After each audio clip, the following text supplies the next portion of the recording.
జై కాంగ్రెస్ జై Congress okay sir Vasantapur కోపల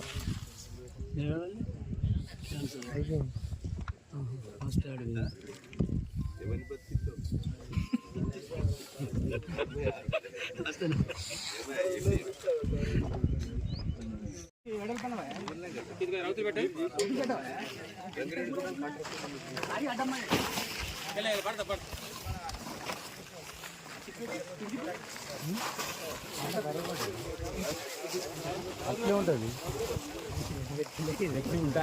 రోజు శాంపేట మండలంలో నేరడుబెల్లి అదేవిధంగా ప్రగతి సింగారం వసంతపూర్ ఉప్పుల గ్రామాల్లో వడ్ల కొనుగోలు కేంద్రాలు మనము ప్రారంభించడం జరిగింది. ఈ సందర్భంగా రైతు సోదరులకు కానీ సెంటర్ నడిపేటువంటి సంస్థలకు నేను విజ్ఞప్తి చేస్తున్నాను. ఏదైతే వడ్ల కొనుగోలు కేంద్రాలు నడిపేటువంటి వారు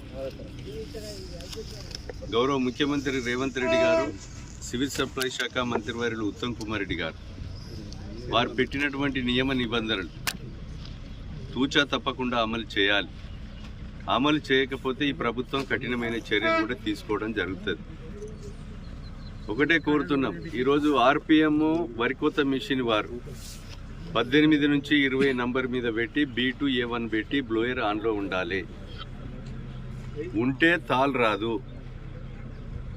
అది రాకుండా చూసుకోవడానికి రైతు ఆ వరికోత మిషన్ నంబర్ ఎక్కి ఇవి చెక్ చేసుకోవాలి, బ్లోయర్ ఆన్లో ఉందా లేదా, 18 నుంచి 20 నంబరు ఆర్పిఎం ఉందా లేదా, B2 A1 ఉందా లేదా, ఇవి చెక్ చేసుకున్నాకనే వరికోత మిషన్ స్టార్ట్ అయ్యే విధంగా చూడాలి.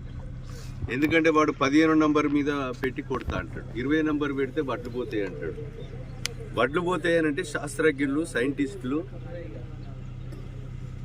దీనికి 18 నుంచి 20 నంబర్ పెట్టి కోత కొయ్యాలని చెప్పి సైంటిస్టులు కనిపెట్టారు ఈ వరికోత మిషన్. అది కాకుండా వాడిని డీజిల్ మిగిలే కొరకు, డీజిల్ కన్జంప్షన్ కొరకు 15 నంబర్ పెట్టడం వల్ల తాలు తడక వచ్చేసి ఈ తాలు పేరు మీద రైస్ మిల్లు వాళ్ళు దోపిడీ చేసి రైతులకు రక్తం తాగుతున్నారు. కనుక ఈరోజు దీనికి లోకల్ సబ్ ఇన్స్పెక్టరు, సిఐ, తహసీల్దార్, వ్యవసాయ అధికారులు వీళ్ళు ముగ్గురు కూడా వాళ్ళతో మీటింగ్ పెట్టమన్నాం. వాళ్ళు కనుక తప్పు చేస్తే, రైతులు కనుక కంప్లైంట్ ఇస్తే ఆ మిల్లును సీజ్ చేసి వాళ్ళ మీద చర్యలు తీసుకుంటారు.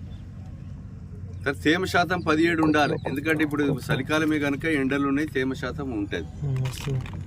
తాలు ఇది పట్టవలసిన అవసరం ఏం లేదు. ప్రతి ఒక్కడు కూడా మనం కోత మిషన్తోనే కోసుకుంటున్నాం. కనుక ఈ ఆర్పిఎం 20 నంబర్ మీద పెట్టి కోస్తే తాలు రాదు. వచ్చి కాంటా వేసుకున్న తర్వాత ఎవరైతే రైతు సంఘం నడిపినా, మ్యాక్స్ నడిపినా, పిఏసిఎస్ నడిపినా, ఐకేపీ నడిచిన వాళ్ళు కాంటా అయిన వెంటనే రిసీట్ రైతుకి ఇచ్చేయాలి. ట్రక్ షీట్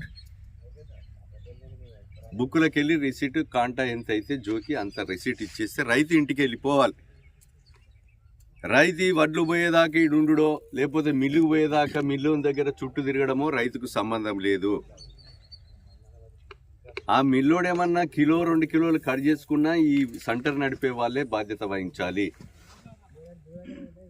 లేకపోతే ఇక్కడ ఎవరన్నా దొంగలు బస్తాలు ఎత్తుకపోయినా కూడా సెంటర్ వాళ్ళే బాధ్యులు. రైతు మీద రుద్దితే మాత్రం కఠినమైన చర్యలు ఉంటాయి.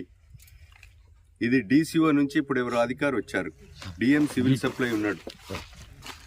అదేవిధంగా ఇది జిల్లా కలెక్టర్లు, పోలీస్ వాళ్ళతో మీరు విజిలెన్స్ టాస్క్ ఫోర్స్ అందరు కూడా తిరుగుతున్నారు.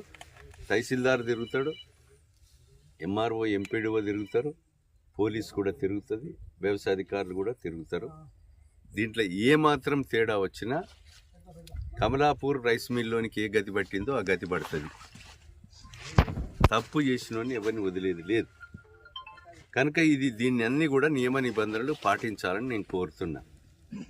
ఇలా సంఘం ఇక్కడనే 2 తీసుకున్నారు. ఒక రైతు సంఘం, ఒకటి 2 రైతు సంఘాలు, 2 రైతు సంఘాలు. ఏదన్నా కానీ దీన్ని పాటించి అమలు చేయండి.